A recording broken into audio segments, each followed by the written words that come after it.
Pandian store சீரியலில் today எபிசோடில் நம்ம சரவணன் நேர்ந்துட்டு அது என்னோட குழந்தைடி உனக்கு பணம் கொடுத்துதான் நீ எதுக்க தப்பாக புரிஞ்சுக்கிட்டு இருக்க அப்படின்னு சொல்லிட்டு கேட்கவும் அதுக்கு அடுத்துதான் நம்ம தங்கமயில் இருந்துட்டு இது என்ன உங்களுடைய குழந்தையா எப்போ இருந்து இது உங்களுடைய குழந்தை அன்னைக்கு ஆசையாக உங்ககிட்ட நான் ப்ரெக்னெண்ட்டாக இருக்கேன்னு அவ்வளோ ஆசையாக சொல்லிக்கிட்டு இருக்கேன்.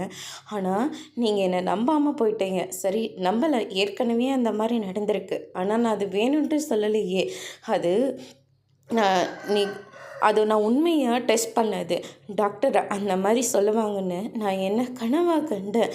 அன்னைக்கும் சரி இன்றைக்கும் சரி நான் குழந்தை விஷயத்தில் ஒரு சின்ன பொய் கூட சொல்லலை.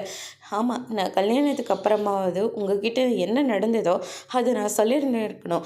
ஆனால் எங்கே நீங்களாம் என்னை சேர்ந்து வெறுத்துருவீங்களோ, என்னை விட்டுருவீங்களோ, நம்ம வாழை வெட்டியே போயிட்டு அம்மா வீட்டில் உக்காந்துருவீங்களோன்னு சொல்லிட்டு நான் ரொம்ப பயந்து போயிட்டேன். அதனால தான் நான் இந்த பக்கமும் சாய முடியாமல் அந்த பக்கமும் சாய முடியாமல் அமைதியாகவே இருந்துட்டேன்.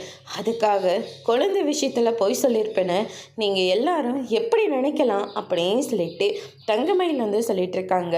அங்கே வீட்டில் இருக்கிறவங்க தான் என்னை புரிஞ்சுக்கல. ஆனால் கட்டின புருஷன் நீங்களாவது என்னை புரிஞ்சிருப்பீங்கன்னு நான் எதிர்பார்த்தேன். ஆனால் நீங்களும் என்னை புரிஞ்சிக்கவே இல்லை. மற்றவங்க மாதிரியே நீங்களும் என்னை விரட்டி அடிச்சிங்க. அது மட்டும் கிடையாது, நான் இப்படி போன உடனே இன்னொரு பொண்ணு கூட சேர்ந்து சுற்றிட்டுருக்கீங்களே, உங்களை நம்பி நான் எப்படி என் பிள்ளைய கொடுக்க முடியும்? என் பிள்ளைய உங்கள் கண்ணில் கூட நான் காட்ட மாட்டேன் அப்படின்ற மாதிரி சொல்கிறாங்க. அதோட ப்ரோமோ முடிச்சிருக்காங்க.